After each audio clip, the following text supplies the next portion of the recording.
So just to quickly review for everyone, there were a couple questions given to all the candidates ahead of time so that they could frame their first responses. But we have to have the audience answer questions, ask questions, and have the candidates answer. We're now looking at our last race for the evening. It is State Representative District 10B. The numbers, I think, of the districts changed. Maybe a little bit of the territory as well. So 10B, and you'll only be voting for one. We have two candidates, Isaac Schultz and Hunter Froelich.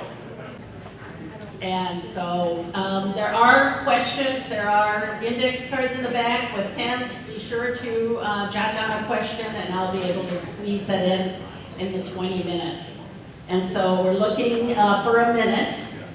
Candidates, there's April and Chris, and they've been doing very patient, doing a great job doing the timing, and it's so crucial. So thank you guys for doing it. So for a minute, we're going to start with Isaac. Share your personal background and experiences and why you are running for the office of State Rep. Good evening, everyone. And is this on here? Can you get a little closer? Check. One, two. Here we go. Good evening, everyone. My name is Isaac Schultz. I'm from Uppsala, Minnesota. I grew up in the townships right around Uppsala. My family has been in that area for 150 years, and I am deeply passionate about our small town, rural way of life. I'm a born-again Christian, was born and raised and lived in this district my entire life, picking rocks and baling hay on my family's farm, and that gave me just a great desire to serve the people of this district and our farming families all across House District 10B. That is the key economic driver for our area, and I want to ensure that the future of family farming is alive and well. So excited to see so many friendly faces, people who I've met on the campaign trail as I seek to represent us in the state capitol. Thank you for being here tonight. And Hunter. Hello everyone, my name is Hunter Froelich and I'm 23. I grew up in central Minnesota most of my life and I graduated from Sauk Rapids Christ High School with honors. I'm a business founder, owner, activist, and investor, which has given me plenty of knowledge of economics, allocation of resources, and as an employer also helps me things that I think sure everyone needs in a job. And I'm a Democrat, but I'm a traditional Democrat, more like JFK or Rupert Humphrey. I don't necessarily disagree with many of those points, but I do hope tonight that you will listen to our policies rather than our political party, and I'm confident you'll make the right decision. The next question will stay with you, Hunter. For a minute and a half, what are your top 2 to 3 priorities if you were elected as state representative? It's a great question. So my top 3 priorities would have to be market rate housing, internet access, and to simply lower taxes. Inflation is killing us right now. And you may ask about the surplus again, but I think we should be giving that back to the people, which would stimulate the economy, helping inflation. I also think that internet access is crucial. In a lot of rural houses, it's not affordable to get it out there. And the companies that are putting it in houses wouldn't even make money getting it to houses in rural areas. So I believe that that is also something we may need to subsidize and help everybody get on access. As well as, like I said, lowering taxes. It's very simple. We are taxing people way too much, everybody, especially the higher end of things. I think there's a lot of better ways to get money in the country with businesses, and we're just taking way too much money from people when they get paid, when they buy something on land every year. It's absolutely ridiculous. So. And Isaac. Having visited with so many of you over the course of the last 6 or 7 months, I know that making Minnesota more affordable needs to be our #1 priority. And that's from creating a tax policy in Minnesota where we can live, work, play, and raise a family and thrive here in central Minnesota. That's what we're all about. And so I'm someone who supports Dr. Scott Jensen's plan to fully eliminate our state's income tax. That's a big, bold, and conservative agenda that's going to help all of us here in Minnesota. That's an aspirational goal, but amidst that, we're going to cut taxes along the way. In addition to that, ladies and gentlemen, my second priority would be for public safety. There shouldn't be any reason why any one of us shouldn't want to go to a Twins game or a Vikings game and feel safe going to the Twin Cities, or even to St. Cloud. We need to return safety to our streets. We need to elect Jim Schultz to be our Attorney General. And ladies and gentlemen, the third priority that I have is to ensure that parents have a bigger role in our kids' education. We've seen that all across our district, and it's really, really important that we get parents more and more involved. And I'm so excited with a number of candidates who are running for the school board across House District 10B to ensure that parents have a bigger and larger voice in our kids' education. Whether you choose to be at a public school, whether you choose to be at a private school, a private Christian school, or whether you choose to homeschool, parents need to have a bigger role in their kids' education. And those are the three things that I'm going to fight for as our state representative. So the next question, I'm going to pull a little bit from what Isaac indicated on his priority. And then both of them, you can expand a little bit. We will do it for a minute. While most citizens in the Foley area feel safe with the protection of the local police department and county sheriff's officers, the increased violence in the metro area is a concern. For the next minute, what are your thoughts on what the state can do to minimize violence in the cities, as well as help our local police departments attract and retain officers? And we start with Isaac. I'm going to start by saying that I'm pleased to be endorsed by the Minnesota Police and Peace Officers Association because they know that I'll have their back. So back the blue, and we're going to stand up for our law enforcement officers. But there's several different actions that we need to take. But number one, let's start with an attorney general who actually enforces state law. Let's start there. Number two, let's increase penalties for violent offenders and repeat offenders. What we see, and as I talk to law enforcement officials across our district, the 5 different counties that I'm seeking to represent, is we have law enforcement officers that say that 90% of the crime is committed by 10% of the people, and it's just a circular system. And that needs to change in Minnesota, and that's by increasing the penalties and stopping these repeat offenses. And Hunter. Personally, I do support backing the blue and not support defunding the police in any way, shape, or form. If anything, we need to give them more training to handle more problems. And also we need to get rid of a lot of victimless crimes that are making our police, just work around the clock to respond to a call of somebody in a park after it's closed, but there's still daylight. They're going all over the place, doing a lot of things that really don't need to be done for victimless crimes, and we didn't find in this country off of individual rights. So I think that a lot of things that are illegal shouldn't be. Obviously, violent offenses, I agree with Isaac to increase the sentence for them. And we also need to look at our prisons, and we need to make them more rehabilitation rather than just holding violent offenders, because right now, they don't rehabilitate, they simply don't. So we need to work on the prisons, get rid of victimless crimes, and then increase the budget and training for our police. Thank you. And the next question will be for 30 seconds. Will you, and you might, if you were here earlier, you would have heard that the Foley sewer project to St. Cloud had been included in a bonding bill, a grant from the state legislature, but it was not passed in the final days. So the question is, for 30 seconds, would you support and vote for a bonding bill heavy in infrastructure funding if it includes critical funding for infrastructure projects for the cities and counties you represent, even if it includes items in which you do not support? 30 seconds, Hunter. I think infrastructure is absolutely important, and as long as the bill does actually include infrastructure, unlike Biden's infrastructure bill, then yes, absolutely. There's always going to be exceptions. There's always going to be things that I'm not going to agree with, but I'm going to look at it as a whole, look in depth, and then ask myself, is this going to be good for the people regardless of my reservations? And if it is, then yes, absolutely I'll support it. And Isaac. I'm going to start with my first priority while in office, and it's to make Minnesota more affordable. And so my responsibility as our voice, if elected, is to ensure that the taxpayers of this district are well taken care of, that we're practicing good fiscal restraint, Let me just talk about the bonding bills in Minnesota. With Democrats in control, they balloon out of control. And if you want to see Washington, D.C. spending in St. Paul, I'm not your guy.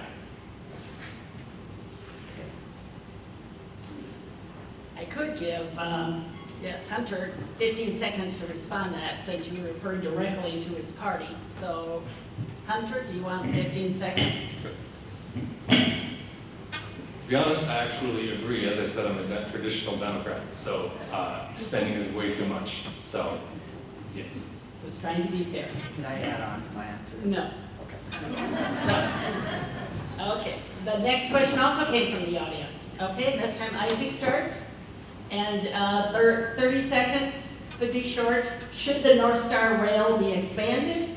And the proposals are going from Big Lake to St. Cloud or even all the way up to Little Falls. Or should it be eliminated and why or why not? And Isaac. Yeah, I'm glad to be someone who has a lot of experience working on this particular topic. I don't believe in any way, shape, or form that we should be expanding rail up to St. Cloud in that form, in the form of the North Star Rail. You know, we have enough trouble with the amount of crime that is expanding into rural communities. We don't need to create another avenue for that, while at the same time realizing that every single time that we do this, that's an additional expense that's not going to traditional infrastructure. And if there's one thing that I've heard from great community leaders in this county, is that we need to prioritize traditional infrastructure. Okay, and Hunter, same question about North Star Rail. Expanded or eliminated? I think we should expand it. I've used it very many times. I used to live in St. Cloud. I don't anymore. I live in Rice. But I used to live there and go all the way to the cities every single day. So I have to go to Big Lake, get on a train, go there, back, home every single day for my job. And it paid well enough for me to do that, but the fact of the matter is if it went into St. Cloud where I used to live, and a lot of people that live there, they could get jobs in the cities that they otherwise wouldn't be able to do. And it's very important that people get where they need to go. Obviously, as Isaac mentioned, we need safety, we need to make sure that criminals aren't getting on. We can have security just like TSA on these trains to ensure that. And then another question came from the audience, and I'll create it. It'll be a two-part question. Healthcare is a complex issue with many facets. Unfortunately, many individuals and families rely on their employer's health insurance. For the next, we have time, I'll do a minute. With rising costs and healthcare premiums, what ideas do you have to keep costs affordable, and how should the state government be involved? And likewise, a Medicare is necessary for many seniors.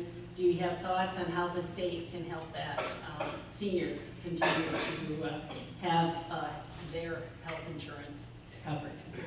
And yes, we start with Hunter. Well, first off, I am a person who does have a medical debt. I have a heart procedure, and I understand that if I didn't have insurance with my job with that, I would be, for lack of better words, screwed. I still owe thousands of dollars medical expenses, and I think that one of the things that we can do is we should expand government assistance to people who need it, especially for medical things. And not just medical, also mental, because if you go into the ER, you better be having a panic attack or almost dying if it's a mental issue, otherwise you won't be accepted for help. I'm also a person who had an individualized education program, so I did have a few special classes, and I did very well because of that. So I think medically wise, we need to expand that, not just for injuries, we also need to do mental, and Medicare should be expanded as well. We can subsidize it, we can help the workers in the hospitals pay their employees, we can do whatever we need to do, but we do need to expand medical and Medicare both. And Isaac. Unfortunately, Minnesota is still suffering from Obamacare. We used to have the best state-run health insurance program in the entire nation, and that was MSHA, which provided a solid social safety net for citizens across the state, whether you were a farmer or whether you were a senior citizen.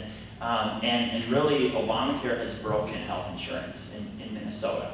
I'm going to be someone who continues to support reinsurance here in Minnesota to help with the individual marketplace, because it's important that we don't go the route of single-payer socialized medicine. That's not what we want here, and I will be a fierce advocate against socialized medicine. And then we'll start again with Isaac for 30 seconds. It's a personal story that I heard from a single working mother of 2 teenagers, indicated to me that food, transportation, and utilities had increased for her family $400 a month with the higher inflation cost. For 30 seconds, what thoughts do you have to help working families and persons of limited income deal with this inflation, runaway inflation? Isaac. So number one, again, make Minnesota more affordable. That means lower taxes, cut taxes, eliminate the income tax here in Minnesota. And in the midst of doing that, obviously we're gonna eliminate the Social Security tax. But those are the number one things that we can do to make Minnesota more affordable. But let me just take this moment to talk about what Democrats are doing here in Minnesota and have been doing for over 15 years, trying to make our energy less affordable and less reliable. So let's get back to affordable and reliable energy, supporting the industries we have here in Minnesota already. So Hunter, that was a 30-second one. You could have 45 seconds if you want. So dealing with the inflation cost for working families and seniors. Absolutely, I agree with everything Isaac said about taxes, as well as with inflation. As I said before, the surplus should be given back to the people. That would stimulate the economy. We need to look at people who actually need the help, because as a person that wasn't doing terrible, I still got the stimulus checks. We de-incentivized work by giving those out. And there's a lot of people who get unemployment insurance simply because they're lazy and they can live off of that because they live in their parents' basement or something of that sort. Now, there are a bunch of people who need that money, absolutely. And I think where the government can help, we should not only audit the people who need the help a little bit more, because there's a lot of people who are getting things that don't need it, but I think government assistance plays a big role in this and everything else. So we need to make sure that people who are getting it need it, and then we need to increase it. And we stay with Hunter for the next question. And that question has to do with the House of Representatives last session. The House passed several bills, including mandatory paid leave, which expanded workplace mandates on all employers and increased their payroll tax. For the next 30 seconds, what are your thoughts on mandating some of these benefits, and would they help employers attract or retain employees? Well, first off, I just want to say, as somebody who's running for office, I do care about individual rights, and businesses should be a lot less mandated in general on what they're doing. If it's a private business in a free market economy, why are we telling them they have to mandate these things? And I understand that paid leave is a great thing for many people for many reasons, but it should be a company's choice, and if they do not give you paid leave, then you don't have to work for that company. I do think that these things should not be mandated, and they should be left to the decision of the company itself. Because when you get a job, you look at these things and you choose, do you want it or not. Okay, thank you. And then Isaac. I do not believe that the government should be in the business of creating these sorts of mandates for our businesses. Obviously, we want to make Minnesota more competitive. Let's not go the way of pushing more and more businesses to North Dakota, South Dakota, and Wisconsin. Let's bring them home, let's bring them to Minnesota, and let's just allow the private market to serve Minnesotans best. And I'm excited about what the future can hold when we elect Scott Jensen as our governor. And the very last question, your last minute here. Why are you the best candidate for state representative? Is there something else you want to tell your constituents about yourself or your views that has not yet been said? And we start with Isaac. My name is Isaac Schultz, running to be our state representative to serve you each and every day. Earlier today, I was already fighting for the people of Benton County, helping to get broadband to this community using the relationships that I've already established. I'm excited because I've learned so much from each and every one of you as I have campaigned across this district. I'm deeply rooted here. 150 years of my family have been here in this district, and I'm deeply passionate about our small town, rural way of life. And I will always fight for a bold, conservative agenda that puts Minnesotans first. Thank you. And Hunter. I believe you should vote for me, Hunter, because, like I said before, I grew up around here. I've been here most of my life. And I do talk to people and find out what they need. If you own the Secretary's website, the phone number is not a business phone. It's my personal cell phone, because I want to hear from you. I want to know what you need and I want to help you get there. And as I said, I also am a supporter of individual rights. There's a lot of people who get fined for swearing, which is directly against the First Amendment, and there's so many ridiculous laws that I would try to get rid of with reason. To not only help our police force have less to do, it would just make it a better community for everybody because you feel like you're in a country that was founded with individual rights.